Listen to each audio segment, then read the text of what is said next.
warahmatullahi wabarakatuh, Buya. Semoga Allah senantiasa memberi keberkahan di sepanjang usia Buya, amin ya rabbal alamin.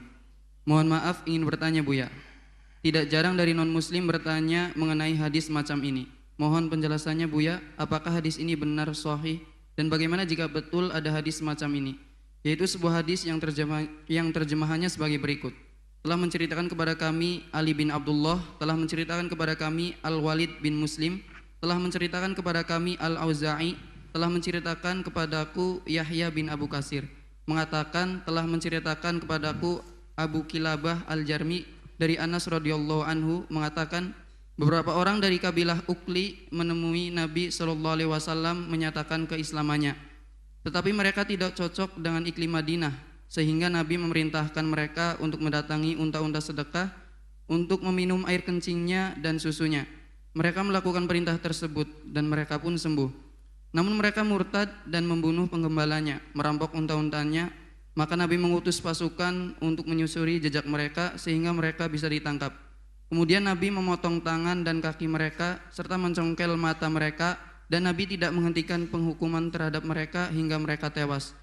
Diriwayatkan dari Anas, Nabi memotong tangan dan kaki dari pria milik suku Uraina dan tidak membakarnya, anggota badan mereka yang berdarah sampai mereka mati. Bagaimana tentang hadis ini Buya? Penerjemahannya saja sedikit kurang detail. Hadis itu ada. Diriwayatkan Imam Bukhari, kisahnya adalah dari ada satu suku ada Urainah atau Ukal ada. Satu suku datang kepada Nabi, lalu masuk Islam. Kemudian setelah itu, bukan satu duanya rombongan masuk Islam. Rupanya di Madinah dia mengalami sakit perut, sakit karena kasih sayang Nabi. Karena sakit itu ada onta-onta zakat. Kamu bisa ke sana, kamu bisa minum dan bisa menikmati sampai sembuh. Betul, pergi ke tempat tersebut kan ada onta zakat, ada yang rawat sendiri. Nabi ya, dirawat betul negara. Jadi ada ru'atnya, penggembala yang jaga. Minum sampai sembuh, sampai sehat, sampai gemuk nih. Rombongan orang-orang yang masuk Islam. Tak tahunya setelah itu dia murtad, mereka murtad. Kemudian mereka murtad. Sudah ditolong begitu, akhirnya apa? Dibunuh tuh penggembala kamu. Dibunuh. Dan dicongkelin matanya penggembala, ini jahat betul. Congkel matanya, dipotong ke penggembalanya itu. Betul-betul dengan kesadisannya. Kemudian onta-ontanya tadi digiring bawa pergi. Kan ketahuan setelah beberapa waktu, nggak langsung ketahuan. Itu pun proses dikejar oleh para sahabat-sahabat sampai ketemu rombongan orang tersebut. Ditangkap, dibawa. Kemudian bahasanya kan Nabi mencongkel, memotong tangannya. Nabi memerintahkan karena hukum dia. Ini hukum di dalam Islam seperti itu. Itu hukum keadilan. Kalau ada yang mengatakan tidak adil, tanyakan siapa yang mengatakan tidak adil. Kalau ada orang ditolong, nyongkel mata, potong tangan, bunuh, paling tepat diapain? Penjara 1 tahun. Mungkin Anda ngomong ya 5 tahun penjara, karena yang mati bukan anak Anda, bukan bapak Anda, bukan keluarga Anda. Makanya enak ngomong. Ini dengan kejahatannya. Sampai Sayyidina Anas mengatakan innama samalahum Nabi. Nabi itu mencongkel matanya. Kenapa? Perintah Nabi mencongkel mata. Kenapa? Li'annahum samalu a'yunar ru'ati, karena mereka mencongkel-congkel matanya penggembala. Loh, jadi kalau membaca kadang-kadang hanya dipotong. Nabi memotong. Bukan Nabi yang memotong. Nabi memerintahkan karena hukum Islam. Hukumnya apa? Dia jahat. Dia kejahatannya kayak begini, bayangkan. Ditolong, dia sakit loh ya. Dosanya dia murtad, sakit diobati maksudnya. Diberi makan yang enak begitu, agar puas dia dengan harta zakat. Kan dia mu'allaf. Dia berhak nerima itu semuanya.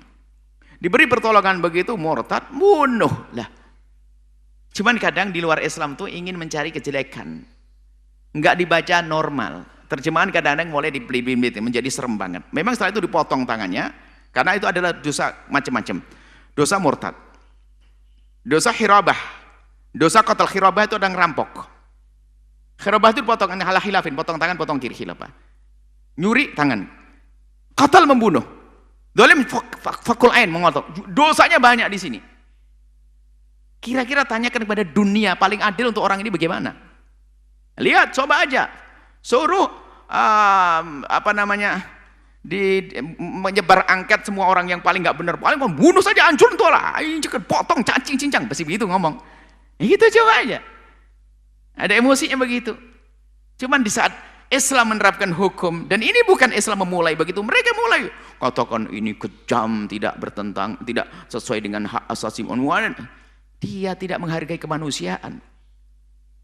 Dia bukan berperang lalu membunuh orang, enggak. Ditolong, dilayani, dikasih makan sampai gemuk sehat, dibunuh yang layani. Gara-gara tamak lihat nih, kok banyak banget nih. Wah, yang jaga cuma berapa orang aja. Gimana nih? Sikat aja deh. Dibunuh.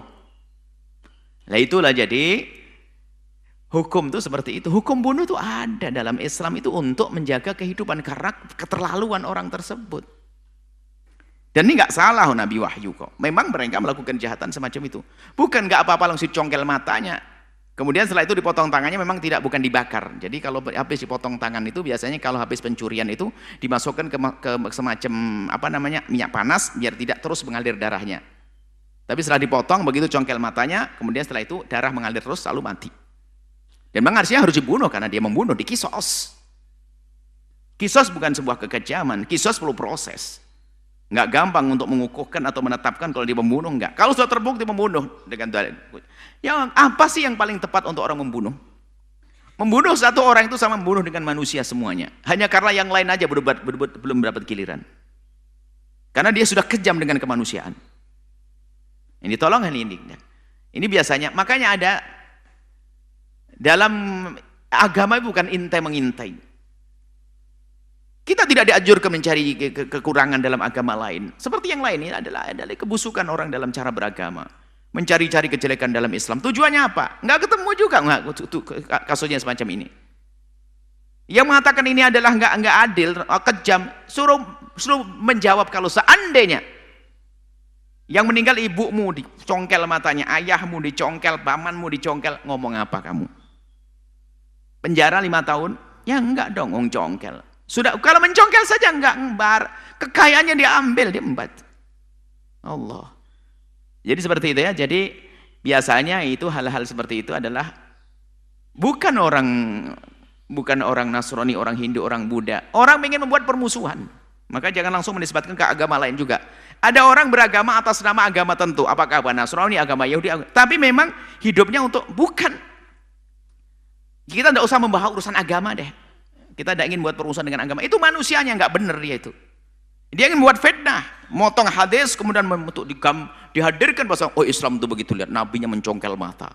Padahal kalau kita baca hadis yang lainnya bukan Nabi memerintahkan sahabat untuk mencongkel. Dan pencongkelan pun ada sebabnya, nggak mungkin langsung dicongkel. Sebabnya adalah mereka telah mencongkel lebih dulu. Nah, gitu. Al-ainu bil aini. Mata dengan mata. Kan begitu yang disebutkan Allah. Baik, seperti itu ya. Jadi biasa orang memang kerjaannya seperti itu. Itu kalau punya YouTube ngadu domba biasanya. Mencari-cari kesalahan orang. Bukan YouTube yang bermanfaat. Kita melihat orang dari agama lain pun ternyata mereka punya jiwa baik loh ya. Banyak misalnya membuat YouTube yang bermanfaat. Biarpun sifatnya masalah kesehatan, masalah membuat menu makan yang sehat. Tapi ada model manusia seperti itu. Kerjaannya ngadu domba, cari kejelekan, musuhan dan seterusnya. Na'udzubillah.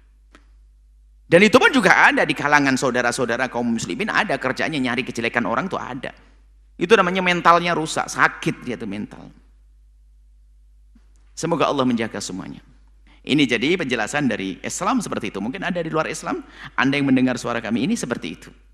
Jadi kisahnya seperti itu. Jadi Anda yang di luar Islam, jangan percaya dengan fitnah yang disebarkan oleh orang-orang yang membenci Islam itu.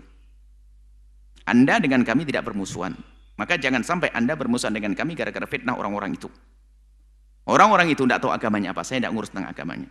Anda yang beragama Nasrani atau Hindu, Buddha, kita bersaudara. Sama-sama satu bangsa, satu air. Makanya kalau semua, pokoknya kita harus cerdas deh. Semua informasi menjadikan sebab permusuhan antar agama, menjelek-jelekan agama, hendaknya kita pinggirkan. Kita tidak usah urusan dengan manusia semacam itu. Semoga Allah mengampuni semuanya. Wallahu a'lam bishawab. Setelah Anda menyaksikan video ini, jangan lupa berselawat kepada baginda Nabi Muhammad sallallahu alaihi wa alihi wa sahbihi wasallam.